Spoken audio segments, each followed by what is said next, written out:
ने किसान मोर्चा भारतीय जनता पार्टी ने धनखड़ साहब हमारे स्टूडियो में बहुत बहुत स्वागत है आपका। दर्शकों बताइए भी बीजेपी ने एक अपना पैरेलल ड्राफ्ट बनाया हैगा, एक ऐसा मसौदा जिसके बेस उत्ते की ਇਹ ਸਮਝਿਆ ਜਾ ਸਕਦਾ ਵੀ ਲੈਂਡ ਐਕੁਜੀਸ਼ਨ ਬਿੱਲ ਕਿਵੇਂ ਦਾ ਹੋਣਾ ਚਾਹੀਦਾ। ਬੀਜੇਪੀ ਦਾ ਵੀ ਇੱਕ ਆਪਣਾ ਨਜ਼ਰੀਆ ਹੈਗਾ ਜੋ ਕਿ ਉਹਨਾਂ ਨੇ ਦੇਸ਼ ਦੇ ਰਾਸ਼ਟਰਪਤੀ ਨੂੰ ਸੌਂਪਿਆ ਹੈਗਾ 1 ਜੂਨ ਨੂੰ। तो इसके अलावा सारे गवर्नर, सारे सूबे के गवर्नर्स को भी ये ड्राफ्ट भेजा गया हैगा। धनखड़ साहब, आज जब जयराम रमेश जो कंसर्न मिनिस्टर हैं केंद्र सरकार में, आज जब वो कह रहे हैं कि हमारा बिल तैयार है, बिल आने जा रहा है और ये जो एक्ट होगा ये सभी वर्गों को ध्यान में रख के बनाया गया है।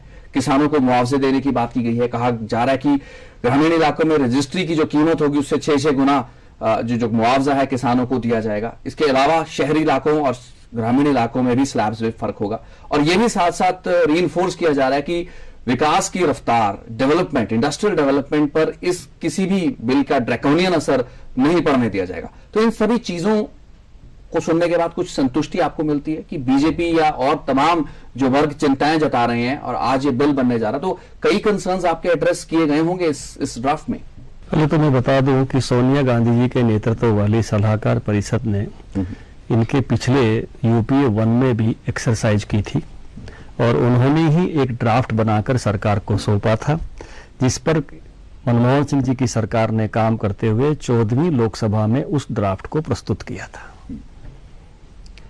और लोकसभा और राज्यसभा में एक अंतर होता है।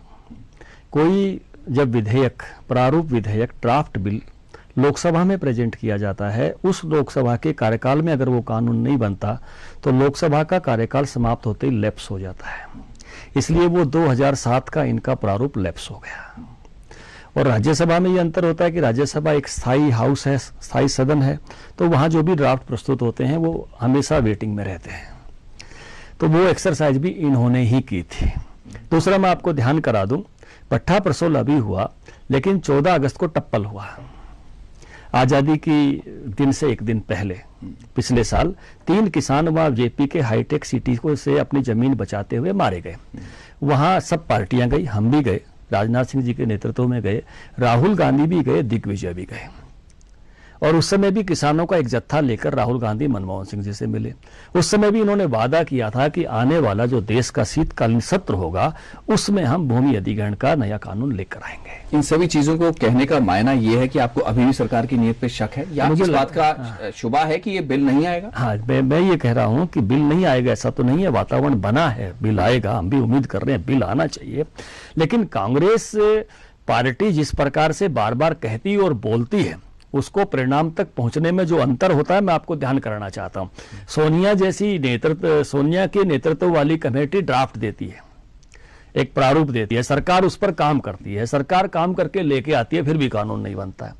यही राहुल जी टप्पल जाते हैं और टप्पल जैसा सब एक्सरसाइज, भट्टा परसोल जैसी एक्सरसाइज तब भी होती है।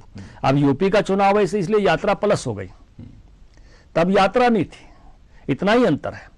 लेकिन इस पर कांग्रेस कितनी गंभीर और संजीदा है, जो काम वर्षों से पहले होना चाहिए था। जैसे आपने कहा 1894 का पुराना कानून है, ब्रिटिशर्स के टाइम का, और जिसके कारण से भूमि अधिग्रहण के बहुत सारे मायने बदल गए हैं।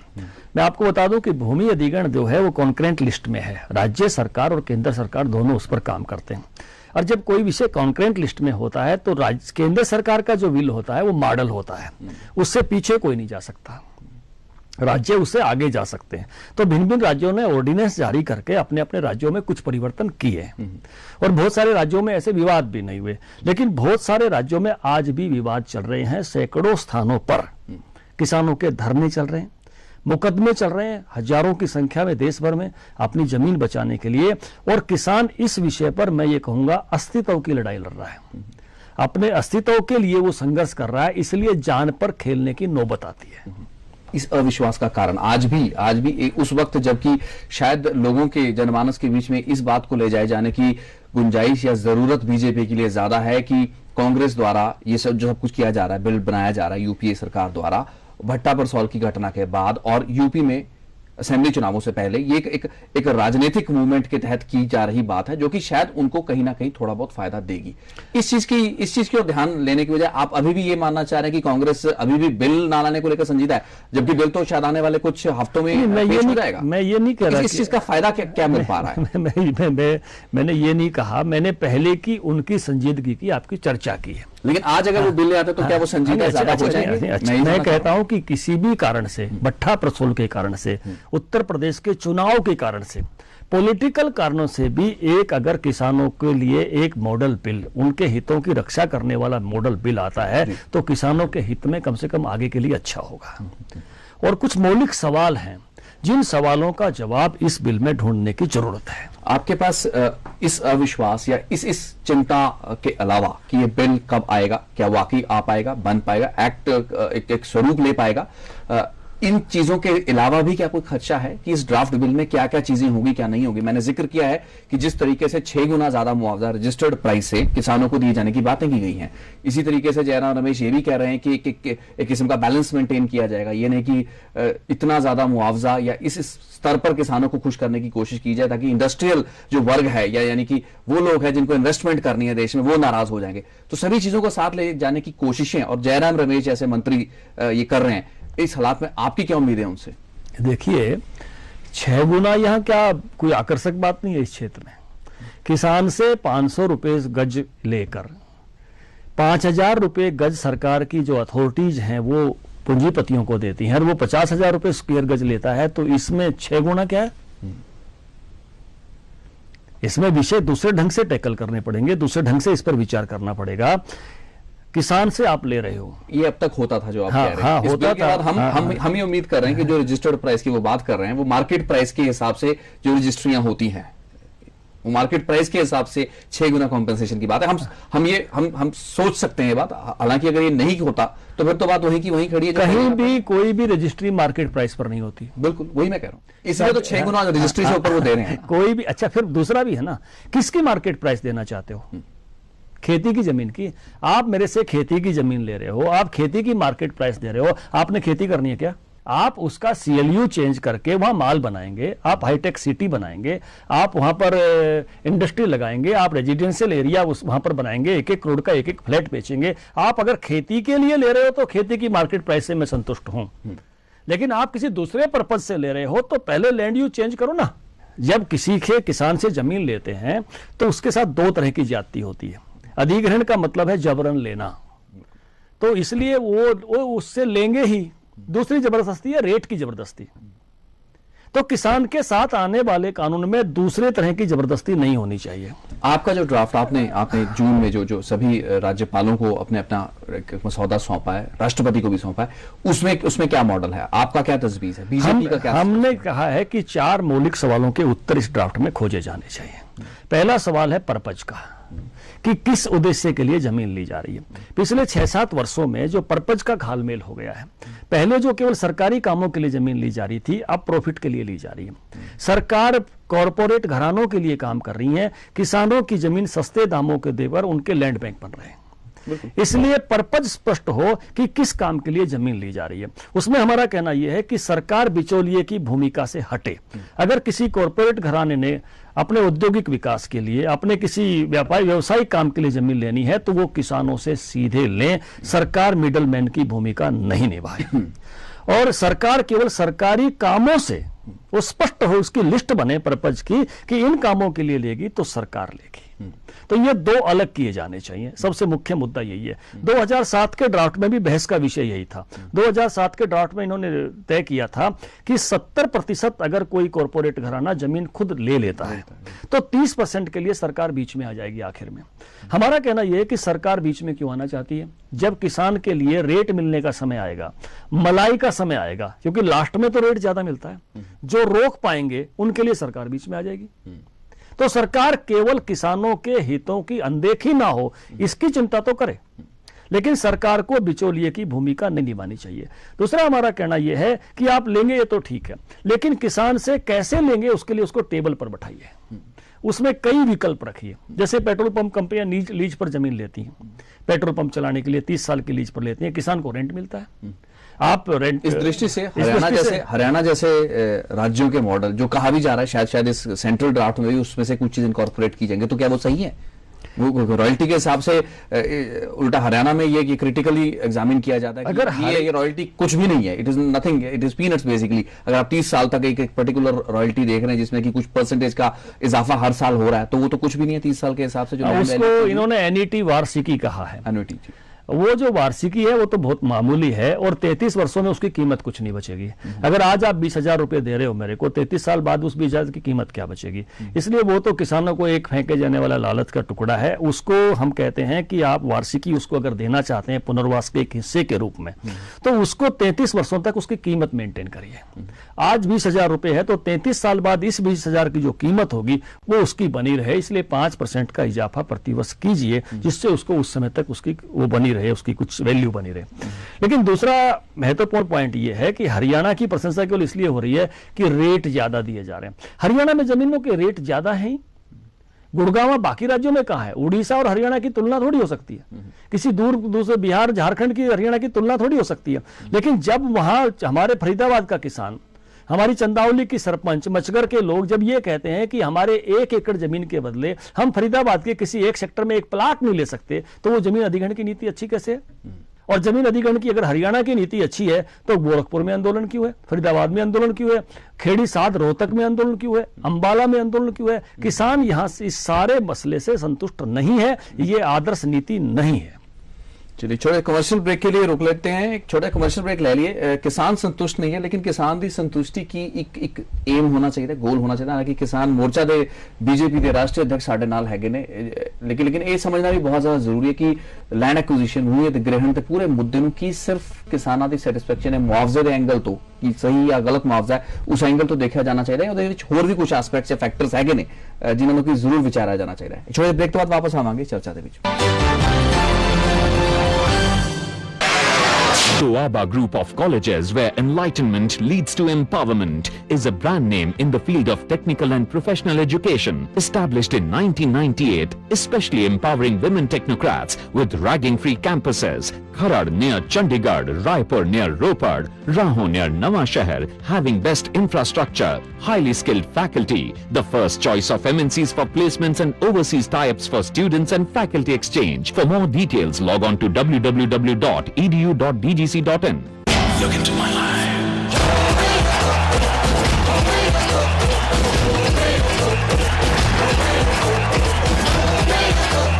Different celebrations, one winning spirit. Royal Challenge Rock and Music CDs.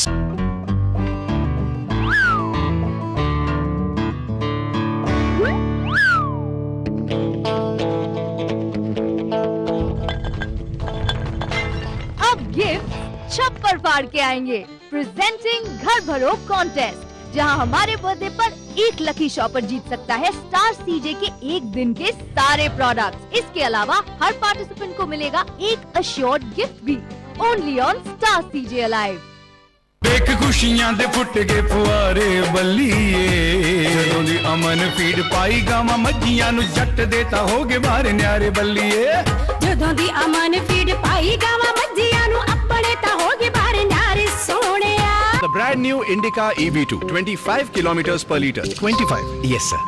25 kmpl and it's got all the features like Bluetooth, auto climb assist. मतलब 1 लीटर पे 25 किलोमीटर चलेगी। कई एक्साइटिंग फीचर्स, एक चौंकाने वाला सच। 25 kmpl, इंडिया की सबसे फ्यूल एफिशिएंट कार, नई indica EV2। Roka. Innovative bathroom collections.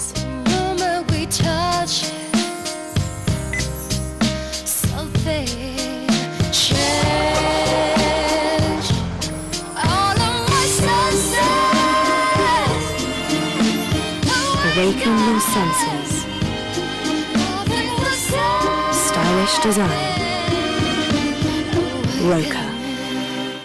जिसमें है दम तो फक्त बाजीराव सिंघम। ये गांव मेरा है और मैं इस गांव का जयकार जिगरे। 22 जुलाई से जमेगा रंग, लेकिन ये तभी होगा जब साथ होंगे 3 यार, आप, मैं और back Piper soda. Back Piper soda खरीदो और पाओ सिंघम के फर्स्ट डे प्रीमियर शो के पासेस।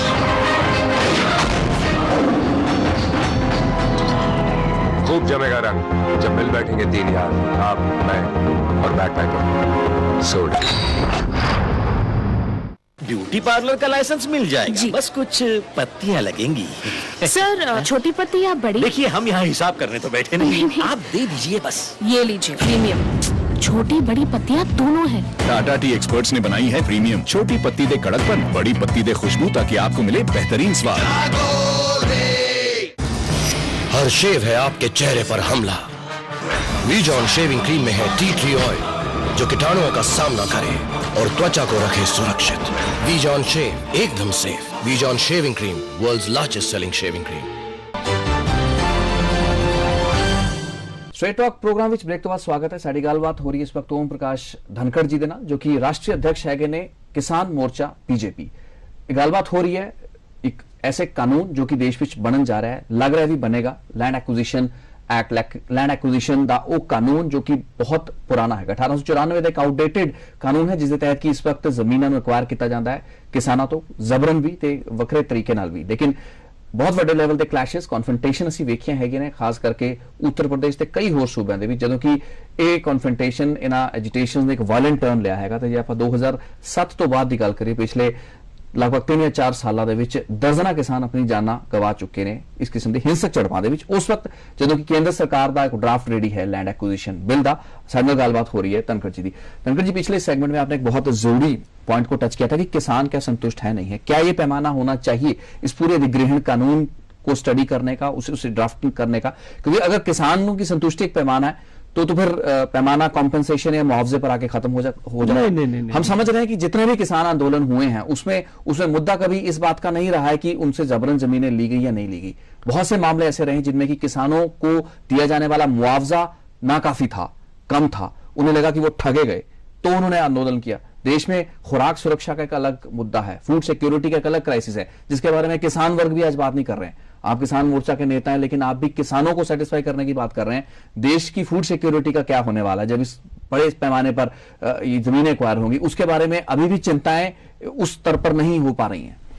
एक तो देश के गोदामों में अनाज सड़ रहा है, हमने इतना पैदा किया है, सरकार उसको रख नहीं पा रही है।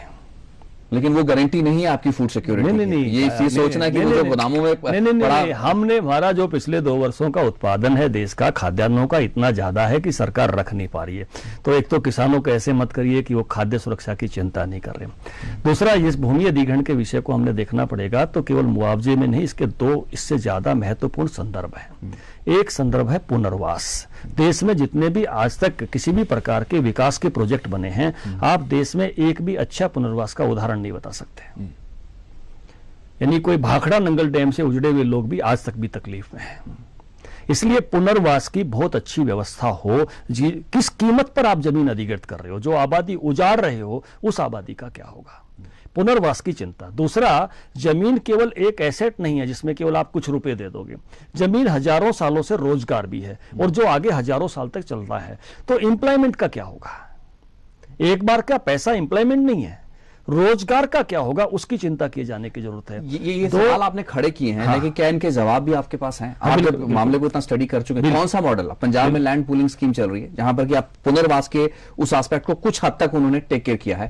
हरियाणा की बात करें तो कल परसों की इवेंट है जबकि हरियाणा के मुख्यमंत्री ने जो यहाँ के खेदड़ एक पावर प्लांट बन रहा था वहां से विस्थापित हुए लोगों को अपॉइंटमेंट्स दिए, सरकारी नौकरियां उन लोगों को मिल रही हैं। तो पंजाब और हरियाणा ग्रामीण इलाके या कृषि प्रधान जो सूबे हैं वो तो इन चीजों को देख पा रहे हैं और शायद राज्य में नहीं हो पा रहा। तो इनका वास्तविक और एक व्यवहारिक हल क्या है, वो बीजेपी ने क्या तलाशने की कोशिश की है? सिर्फ अभी सवाल खड़े हो रहे हैं। हमारा कहना यह है कि जिससे भी किसान की भूमि किसी भी प्रोजेक्ट के लिए ली जा रही है उसको प्रॉफिट में हिस्सा दो। इससे अच्छा तरीका दूसरा हो ही नहीं सकता। आपने पंजाब लैंड पूलिंग स्कीम को थोड़ा स्टडी किया है? आज जो सरकारी भी जितने भी प्रोजेक्ट हैं, सड़क बन रही है, टोल टैक्स वसूल रहे हैं, किसान को हिस्सा दो टोल टैक्स में से। एयरपोर्ट बन रहा है, इतनी फीस ले रहे हैं कि जहाज का किराया कम और एयरपोर्ट की फीस ज्यादा है।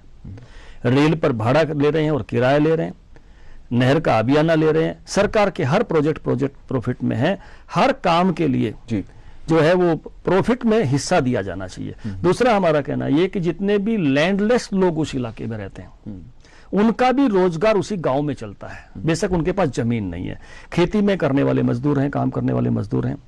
हल जो किसान की बैलगाड़ी, हल उनको ठीक करने वाले जो आर्टिजन हैं, बढ़ई है, लोहार है, जो सेवा करने वाले मोची और नायर, ये जातियां हैं।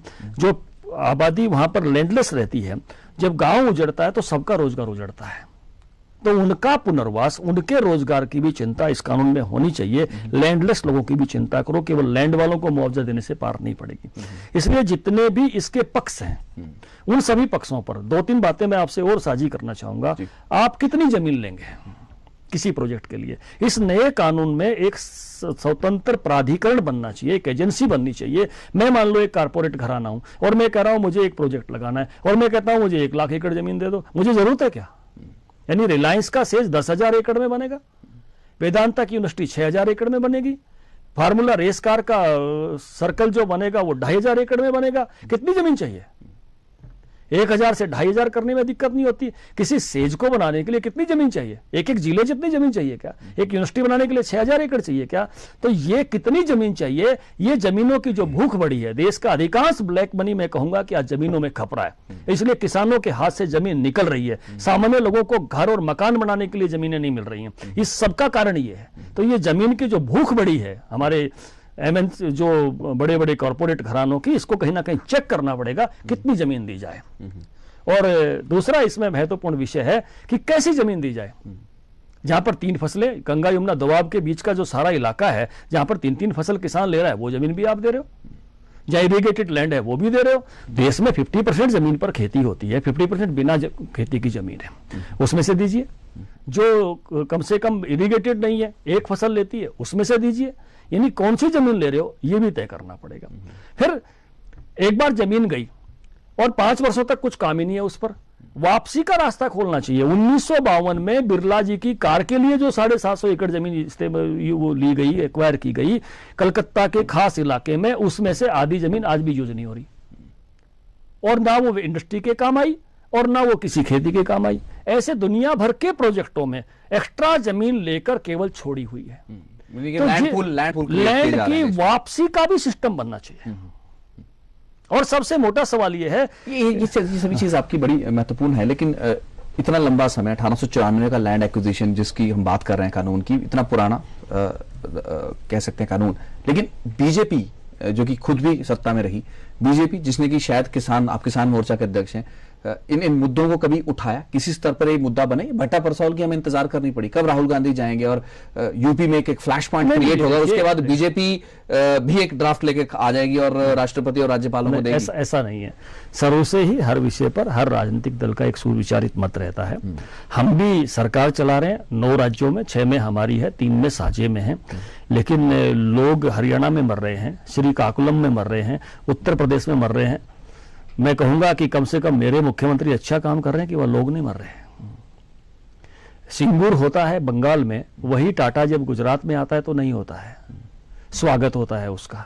तो जो अच्छा काम यहाँ हमारे दल का भी सुविचारित मत है, जहां राज्यों में करने का काम है हम अच्छा कर पा रहे हैं। केंद्र में भी लगातार 1884 वाले, इस 94 वाले में 1984 में कुछ अमेंडमेंट्स हुए हैं, और उसके बाद अब ये जो बहस का विषय बना है 2007 वाले विषय पर भी हमारी एक सुविचारित मत था, राय थी। किसान मोर्चा लगातार इस पर काम करता रहा है और अभी भी हमारा सुविचारित मत है। इसी के लिए 3 तारीख को फिर से हम संसद पर धरना दे रहे हैं। धरना किस लिए आप देने जा रहे हैं? धरना इसलिए देने जा रहे हैं कि जो भूमि अधिग्रहण का जो कानून आ रहा है, इस कानून में किसानों के हितों की अनदेखी ना हो कॉर्पोरेट के दबाव में, किसान हितैषी कानून आए। जो मुद्दे हमने उठाए हैं, जिनको प्रेसिडेंट ऑफ इंडिया को सौंपा है, उन मुद्दों का समावेश इसमें हो उन सबके साथ। इस धरना देने से पहले कि आपको इंतजार नहीं करना चाहिए कि उस ड्राफ्ट को एक बार देख लिया जाए? तो धरना देने और घेराव करने के लिए आपका युवा मोर्चा शायद पार्लियामेंट का घेराव करेगा, उसके लिए तो बहुत सारा समय रहेगा आपके पास ये काम करने के लिए, लेकिन एक बार वो ड्राफ्ट अगर समझ लिया जाए, देख लिया जाए, जो जयराम रमेश काफी आश्वस्त होकर कह रहे हैं कि काफी वर्गों को संतुष्ट करेगा। नहीं, हमने तो जयराम रमेश की मदद की है, हमने तो अपना मेमोरेंडम पहले उनको पहुंचा दिया है। जयराम रमेश का मेरे पास पत्र भी आ गया है कि आपका ड्राफ्ट हमको मिला है, हमको इसमें से काफी मदद मिलेगी, हम इसमें से काम करने वाले हैं। लेकिन लोकतंत्र में जरा लठ लेकर भी बैठना पड़ता है, जागरण का बड़ा जरूरी होता है। ज्यादती तो बहुत सालों से चली आ रही है, लेकिन राजनीतिक हलकों में जो हलचल है वो भट्टा परसौल के बाद शुरू हुई, कहने का ये भाव है? नहीं, इसमें मैं थोड़ा सा अन्यथा मत लीजिए। मीडिया में भी दौर चलते हैं, और दौड़ चलने के लिए सामयिक घटनाएं होती हैं। भट्टा परसोल एक घटना बनी, एपी सेंटर बना इसका, और राहुल जी के जाने से वो इसमें आया निसंदेह रूप से। एक सत्तारूढ़ दल के महामंत्री वहां पर गए और उन्होंने यात्रा भी की, उसके कारण से वो मीडिया का विषय बना। नहीं तो जैसे मैंने कहा कि 2007 का भी ड्राफ्ट आया था, उस पर भी बहस हुई थी, वो भी रुका था, नहीं पास हो पाया था। ममता जी के अपने एतराज थे, हमारे अपने एतराज थे, बहुत लोगों के उस पर एतराज थे। और टप्पल के समय भी जैसे मैंने शुरू में कहा कि ये विषय उतना ही गर्म हुआ था, उतनी चर्चा हुई थी। बिल्कुल पीपली लाइव जैसी शूटिंग उस समय वहां टप्पल में हो गई थी, हम लोग हाजिर थे। 17 किसान आमरण अनशन पर बैठ गए थे वहां पर, 3 लोग मर गए थे। तो ये जो स्थिति है, जब जब ऐसी घटनाएं होती हैं तो तीव्रता आती है। तो अब इस प्रकार की एक तीव्रता फिर से आई है, और मैं कहूंगा कि इसके कारण से भी अगर एक किसान हितैषी बिल आता है तो भी उसका स्वागत है कि हम इसकी चिंता कर रहे हैं कि देश के किसानों के हितों की रक्षा इन कारणों से भी अगर होती है, कुछ लोगों के बलिदान के बाद भी होती है। मैं राहुल जी के जाने से ज्यादा महत्वपूर्ण मानता हूं जिन लोगों की जाने गई है, उन लोगों की जाने के भट्टा परसोल के लोगों ने जो मार खाई है। मैं भट्टा परसोल जाकर आया हूं, एक एक घर में जो जुल्म ढाए गए हैं, ऐसे जुल्म शायद आजादी से पहले भी नहीं हुए होंगे। लूट हुई है, महिलाओं के साथ मारपीट हुई है, बच्चों के साथ मारपीट हुई है। इस प्रकार का वातावरण वहां बनाया है सरकार ने, तो जिसके कारण से ये एक ध्यान पूरे मीडिया का भी भट्टा परसोल ने जिस प्रकार को उठाया है, अच्छा हुआ है। और उसी के कारण से, अगर इस घटना के कारण से, तत्कालिक घटना के कारण से भी एक अच्छा विधेयक कानून बनता है ड्राफ्ट आकर, तो उसमें ये किसानों के लिए एक सुखद बात होगी। लेकिन केंद्र का कानून एक मॉडल कानून बने और जो सभी प्रकार से किसानों को, यानी आज मैं कहूंगा कि अब तो ऐसी हालत है कि जैसे देश का सारा विकास किसानों की कीमत पर ही होना हो। क्या आजादी के 64-65 वर्षों के बावजूद भी हम इस प्रकार के हालात में रहेंगे? किसानों के लिए भूमि अधिग्रहण एक अवसर क्यों नहीं बने? आज जहां देखो वहां हर जाति के लोग आरक्षण मांगने के लिए आंदोलन कर रहे हैं। ऐसा कोई गांव आंदोलन नहीं कर रहा कि मेरी जमीन ले लो। वहां कुछ लगता है तो लोग जा रहे हैं। तो आप यहां ऐसा कुछ करिए जिसके कारण से उनको लगे कि इसके कारण से मेरी प्रगति होने वाली है, इस प्रगति में मैं भी हिस्सेदार हूं। हमने सितंबर में गाजियाबाद में इस पर एक संगोष्ठी की, तो बुलंदशहर जिले के चोला गांव के एक किसान आए। उन्होंने कहा कि मेरे पास 100 बीघा जमीन है मेरे खुद के नाम से, मैं देश के विकास के लिए 50 बीघा की जमीन मुफ्त में दे सकता हूं, देना चाहता हूं, लेकिन मेरी 50 बीघा जमीन छोड़ दी जाए। यानी किसी की सारी जमीन आ गई तो उस व्यक्ति का क्या होगा, उसके पुनर्वास का क्या होगा? उसको लगता है कि सारी लेकर भी मेरा पुनर्वास नहीं हो पाएगा। जैसे मैंने रचना शर्मा का सवाल आपके सामने खड़ा किया, चंदावली गांव की सरपंच का, कि मेरी 1 एकड़ जमीन ये सरकार हरियाणा की ले लेगी, उसके बदले में हुड्डा के सेक्टर में मैं 200 गज का प्लाट नहीं ले सकती, तो मेरा पुनर्वास कहां से होगा, मेरी रोटी कहां से चलेगी? सवाल ये है किसानों के सामने, ये उनके सर्वाइवल की लड़ाई है। और इसका जवाब क्या? अभी तक देश में इतने सूबे, आपने बताया बीजेपी रूल कई स्टेट्स हैं जहां पे कि इस तरीके से किसानों के साथ उतनी ज्यादती नहीं हो रही है। आपने कोई स्टडी किया? आप किसी स्टेट को मॉडल स्टेट मानते हैं भारत के संदर्भ में? देखिए, जैसे गुजरात के लोगों ने, ये जैसे टाटा का हुआ, बाकी सब अधिग्रहण वहां भी हुए हैं, उस अधिग्रहण में रोजगार के अवसर ज्यादा उपलब्ध कराए गए किसानों की। उसमें उस नाते से उनको लगा हमको भागीदारी है। सरकार ने 100% किसानों को बैठाकर उनकी सहमति के बाद अधिग्रहण कर रही है। वहां जो बात हम कह रहे हैं नए ड्राफ्ट में आनी चाहिए कि किसान सहमति से अधिग्रहण कराएं, टेबल पर बैठकर अधिग्रहण कराएं, टेबल पर बैठाकर 100% सहमति के साथ वहां गए हैं। इसलिए सिंगूर नहीं बना, इसलिए गुजरात सिंगूर नहीं बना। ममता जी ने भी अच्छा किया है लौटने के बाद, सरकार में आने के बाद, कि सिंगूर की जमीन वहां के किसानों को वापस लौटाई है। देश का सर्वोच्च न्यायालय भी इस मामले में अच्छा कर रहा है। एक निर्णय ने, देश के माननीय सर्वोच्च न्यायालय के निर्णय ने तकलीफ भी पहुंचाई है किसानों को, एनी पर्पज पब्लिक पर्पज जैसा जो निर्णय आया। लेकिन अब जिस प्रकार के उत्तर प्रदेश में जो जातियां हुई थी और जो अथॉरिटी, यानी एक सरकार की एजेंसी ले और बाद में किसी पूंजीपति को 100 गुना पर बेच देवे, तो वो जो अथॉरिटी के साथ जो मामला किसानों का चला है, और जब उसमें बाकी वो जो पूंजीपति भी गए तो उन्होंने कहा कि आपका मसला ही नहीं है, आपने अथॉरिटी से ली है ना, हम तो अथॉरिटी और किसान के बीच की बात कर रहे हैं। तो किसानों को कहीं ना कहीं न्याय मिलने की उम्मीद मीडिया के प्रभाव से भी, देश के सर्वोच्च न्यायालय के प्रभाव से भी और किसानों के बलिदान से भी हमको हुई है कि एक किसान हितैषी कानून शायद मानसून सत्र में आएगा जो इस प्रकार का कानून बनेगा भूमि अधिग्रहण के बारे में। एक छोटे कमर्शियल ब्रेक के लिए फिर रुक लेते हैं। एक ब्रेक के बाद कुछ बातें जो लेके वापस आएंगे आपके पास, एक ब्रेक के बाद। देख खुशियां दे फुट गए फुआरे बल्लीए, जदों दी अमन फीड पाई गावां मज्जियां नूं जट देता होगे बाहर न्यारे बल्लीए, जदों दी अमन फीड पाई गावां मज्जियां नूं अपने ता होगे बाहर नारे सोहणिया। Clean and pure Duroturf.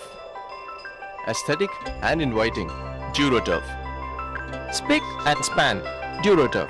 No wonder over 3 million satisfied customers around the world trust Duroturf. Duroturf, world's largest selling mat. Look into my life.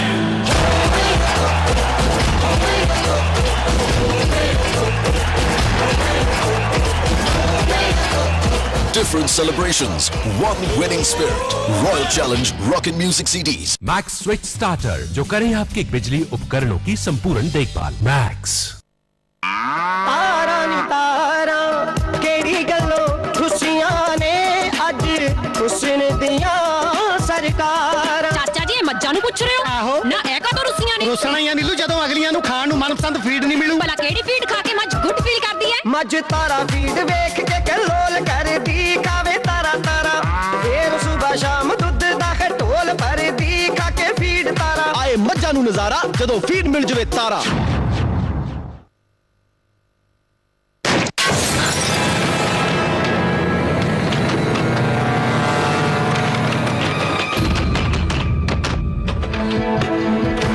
Cartoon देखना है। कर लियाओ हाई डेफिनेशन दा सब तो वधिया एक्सपीरियंस सिर्फ एयरटेल डिजिटल टीवी HD ते दिल जो चाहता है को लियाउंदा है। September 24, 2007 T20 दा फाइनल मैच। कौन करेगा बॉलिंग आखिरी ओवर? फॉर मी मैंने कदे लाइक ऐसा सोचा नहीं सीगा कि मैं एक्टर बनांगी but I think things keep coming on for me and then like कुछ ना कुछ होंदा रहा। लाइक पंजाबी फिल्म्स का सफर मेरा शुरू होया दी लेजेंडरी मान साहब दे नाल बट उस तो पहला like since you know I am doing south also I am doing Bollywood also ते मेरी उस तो पहला लाइक यू नो 4-5 फिल्मां होर मैं डाउन साउथ कर चुकी थी। तो सफर लाइक बस अचानक ही शुरू होया like you know with ads started. अच्छा ते पंजाबी फिल्म की गल करिए ते साउथ दी फिल्मां दी गल करिए ते डिफरेंस की तुसी फील करते हो? आई थिंक डिफरेंस कोई नहीं जाती बेसिकली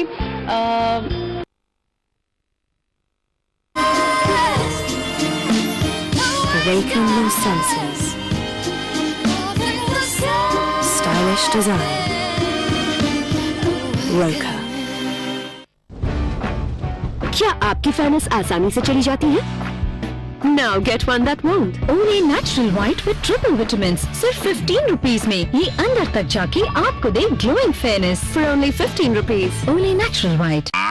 तारा नी तारा केड़ी गल्लो खुशियां ने अज हुस्न दियां सरकार। चाचा जी मज्जां नु पुछ रहे हो? आहो ना एका तो रुसियां ने। रुसना ही नीलू जदों अगलियां नु खाण नु मनपसंद फीड नहीं मिलू। भला केड़ी फीड खा के मज गुड फील करदी है? मज तारा फीड वेख के कलोल करदी खावे तारा तारा। फिर सुबह शाम दूध दा खटोल भरदी खा के फीड तारा। आए मज्जां नु नजारा जदों फीड मिल जवे तारा। September 24, 2007 T20 दा फाइनल मैच। कौन करेगा बॉलिंग आखिरी ओवर विच? एक्सपर्ट्स ने लीड स्पिनर तो करवाउण लेकर ना सी पर मेरे दिमाग विच सी कुछ और।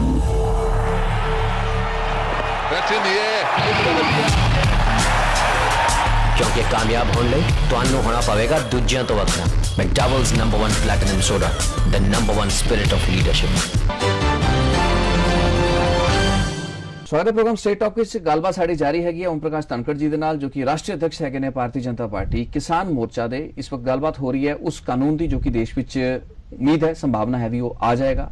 भूमि अधिग्रहण लैंड एक्विजिशन जमीन नूं एक्वायर किवें कीता जाना चाहिए। 1894 का पुराना कानून उस दे विच बदलाव उस दे विच तरमीमा होकर कि नवा कानून आन जा रहा है। तो इस दौरान देश ने पिछले कई सालों के विच बहुत से ज्यादा ऐसे प्रदर्शन देखे ने एजिटेशन देखे ने जिन्होंने कि हिंसक रूप ही लिया।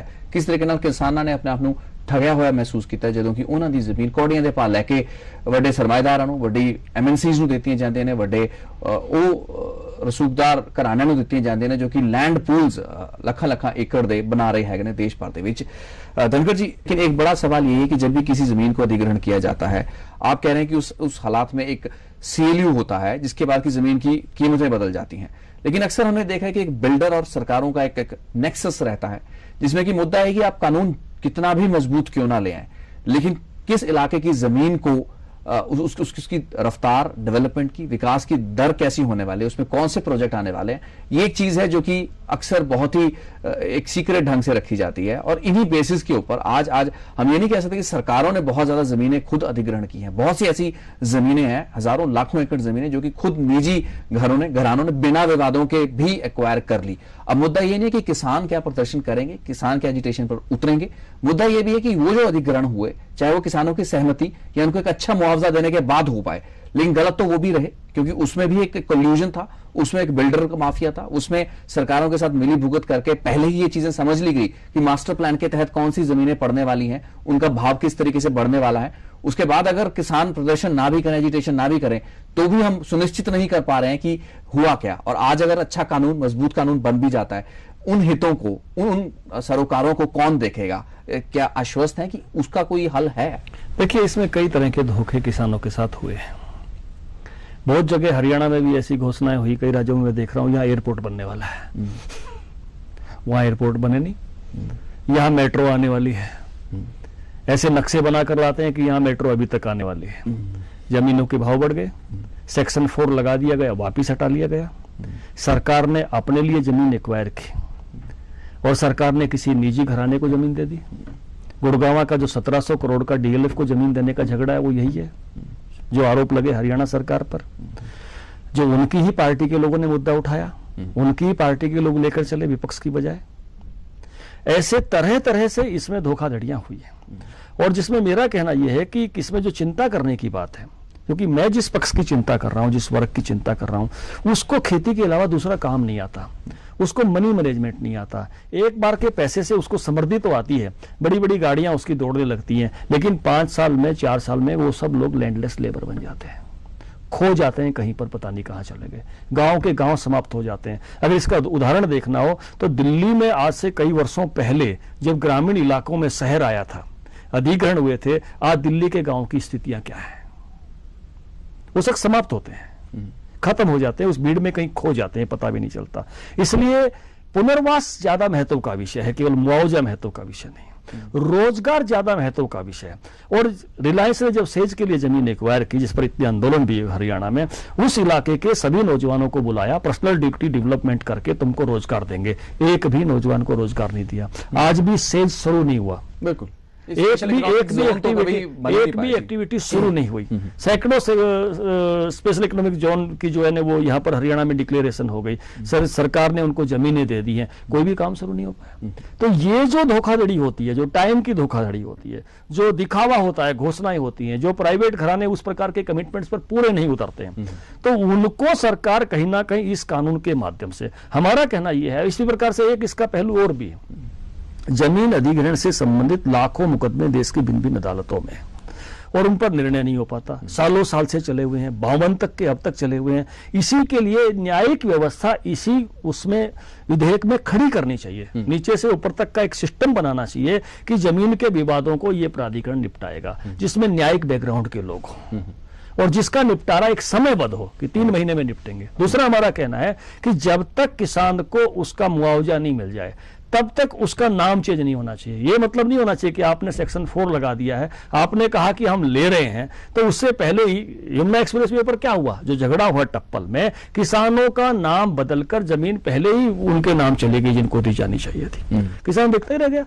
मुआवजा उठाना है तो उठाओ, नहीं तो मत उठाओ। जब तक उसको चेक नहीं मिलते, जब तक उसकी पेमेंट नहीं होती, तब तक उसका जो नाम बदलना है जमीन का, वो नहीं बदला जाना चाहिए। ऐसी बहुत तरह की धोखाधड़ियां इसमें से किसानों के साथ हुई हैं। यूपी और इन इलाकों की वट्टा बरसौल की टप्पल की बात करें, यहाँ तो बिल्कुल हम कह सकते हैं सरकार ने धक्का किया, सरकार एक तरीके से पूरे दबंग अंदाज में आई और किसानों को बाहर कर दिया। लेकिन मैं जिस घपले की बात कर रहा हूँ, जिसका आपने जिक्र भी किया है, वो घपला है जो कि बहुत ही सोच समझ के किया जाता है और कानून बनने के बाद भी उसकी कोई गारंटी नहीं है। और उसका एक पहलू एंड यूजर भी है, वो रियल एस्टेट कंपनियां जो कि आज मकान बना रही हैं, कॉलोनियां काट रही हैं, वो भी जिस भाव पे एक आम आदमी को प्लॉट दे रही है, मकान दे रही है, शायद वो भी बहुत ज्यादा उस कीमत से बहुत ज्यादा देखिए ऊपर है। तो उसकी बात आज कोई नहीं कर रहा। हमने इसमें 3 विकल्प रखे हैं कि जमीन कैसे लो। तीनों विकल्पों की मैं आपसे चर्चा करूंगा। एक की बात मैंने पहले कह दी, एक है लीज, उससे किसान का अधिकार बना रहता है, सालों साल रेंट मिलता है, और जब भी 90 साल बाद, 50 साल बाद जो प्रोजेक्ट खत्म होगा उसकी जमीन उसके बच्चों को मिलेगी। उसकी कीमत बहुत ज्यादा होगी। दूसरा उपाय है, अगर आप बाजार रेट पर ले रहे हो, और बाजार रेट किसका? खेती का बाजार रेट है, तो खेती आप करने वाले नहीं हो, तो जो भी प्रोजेक्ट ला रहे हो उसको प्रॉफिट में हिस्सा दो। तीसरा विकल्प है कि जिस भी प्रोजेक्ट के लिए आप जमीन ले रहे हो, मान लो सरकार ने कुछ एकड़ 500 एकड़ जमीन तय कर दी है कि यहां पर रेजिडेंशियल एरिया विकसित होगा, मान लो आपके मोहाली का एरिया है, तो सरकार पहले उसका लैंड यूज चेंज करे और बाद में एक्वायर करे। तो जो 100 टाइम का फायदा किसी बाहर के व्यक्ति को हो रहा है, वो फायदा किसान को होगा कि भाई अब मेरी जमीन खेती की जमीन नहीं है, अब इसका सीएलयू हो चुका है, लेकिन इतना रेजिडेंशियल एरिया है। लेकिन इतना करने के बाद तो मुझे लगता है कि जो बिल्डर होगा या जो जमीन खरीदना है, उसके लिए वायबल बात नहीं रहेगी, वो शायद भाग जाएगा इतनी देर में। तो आप सीएलयू करने के बाद कीमत और मुआवजा दिए जाने की बात हो रही है, तो किसान को लूटकर ही विकास करना है क्या उसने? किसान को भागीदार बना के नहीं करना क्या? इसलिए हमने एक चौथी बात भी कही है कि आज लैंड होल्डिंग्स बहुत छोटी हो गई हैं। देश में औसत जो होल्डिंग है वो 1 हेक्टेयर का है, 2.5 एकड़ का। अब उसमें गुजारा नहीं हो सकता, किसान भी धंधा बदलना चाहता है। सरकार का जो अभी सर्वे यह है कि 40% किसान अभी भी जमीन छोड़ने को तैयार हैं, अपना धंधा बदलने को तैयार हैं, कोई भी धंधा मिल जाए करने को तैयार हैं। ऐसे लोगों को free of cost land use change करने की आप अनुमति दीजिए कि मैं खुद कोई व्यवसाय करना चाहता हूं, मेरी अपनी जमीन है, कोल्ड स्टोर बनाना चाहता हूं, गोदाम बनाना चाहता हूं, माल बनाना चाहता हूं, कृषि उपकरणों का कोई उद्योग लगाना चाहता हूं, वैल्यू एडिशन की कोई इंडस्ट्री लगाना चाहता हूं एग्रीकल्चर प्रोडक्ट्स में, तो किसान और किसान के बेटों को बिना कोई कीमत वसूले उसका लैंड यूज चेंज सरकार को करना चाहिए, जिससे किसानों के बच्चों के अवसर भी बदल सके। क्योंकि इस बारे में देखने का एक नजरिया और चाहिएगा, क्योंकि देश केवल कॉर्पोरेट घराने नहीं है, देश की आज भी 50% आबादी सरकार के आंकड़ों के अनुसार खेती पर निर्भर करती है। इस बड़ी आबादी के साथ अगर हम न्याय नहीं करेंगे, बिल्कुल न्याय की बात है, तो देश के साथ न्याय नहीं कर पाएंगे। वो बात आपकी ठीक है, लेकिन जब आप सरकार में होते हैं, आज उन पूंजीपतियों की जिनकी हम बात कर रहे हैं, शायद वो धनखड़ जी से या बीजेपी से कोसों दूर होंगे, लेकिन जब आप सरकार में होते हैं तब वो लोग आपके आसपास होते हैं, आपके नीति निर्धारण, आपकी पूरी जो प्लानिंग होती है उसके लिए बहुत से कारण होते हैं। तो क्या आज ये जितने भी आपके चिंताएं हैं, आपके जितने भी कंसर्न्स हैं किसान कम्युनिटी के प्रति, ये सिर्फ इसलिए हैं क्योंकि एक अपोजिशन पार्टी है जिसका कोई ज्यादा एक्सपोजर या जिस तक कोई ज्यादा एक्सपोजर नहीं है उन कॉर्पोरेट घरानों का जो कि बेनिफिशियरीज रहे? क्योंकि जब भी एक सरकार बनती है तो उसके आसपास फायदा लेने के लिए सरकार के ही द्वार में जाया जा सकता है। तो इन हालात में आपके सरोकार बिल्कुल सही है, लेकिन क्या ये सरोकार सिर्फ इसलिए भी है क्योंकि एक विरोधी पार्टी है जिसको भी एक मौका मिला है कि सरकार को लताड़ दिया जाए, और 100 साल पुराने एक कानून के ऊपर जिसपे कि आपको भी अपने कार्यकाल में बदलने का मौका मिल सकता था, मिला होगा, उसमें आप तो कुछ ज्यादा कर नहीं पाए, लेकिन आज हमारी सारी उम्मीदें हैं कि सरकार सब कुछ बदले। राज्यों के हिसाब से देखेंगे तो देश के ज्यादा इलाके पर हम शासन कर रहे हैं, और जनसंख्या के हिसाब से देखेंगे तो भी हम कर रहे हैं। इसलिए ये मत कहिए कि सरकार में रहकर हम चिंता नहीं करते। गुड गवर्नेंस हमारा एक काम है। हमारे बहुत सारे मुख्यमंत्रियों ने गुड गवर्नेंस के नाते से अपनी छवि बनाई है, चाहे नरेंद्र मोदी होंगे, चाहे शिवराज सिंह चौहान होंगे, डॉक्टर रमन सिंह जी होंगे, तोमल जी होंगे, और उस नाते से हम उस प्रकार की लोगों में लोकप्रियता पाते हुए फिर से सत्ता में दूसरी और तीसरी बार भी आए हैं। इसलिए अच्छा काम हम कर रहे हैं, करना चाहते हैं, कर रहे हैं, लेकिन कुछ क्षेत्रों में कई बार केंद्र की पहलों की ज्यादा आवश्यकता होती है।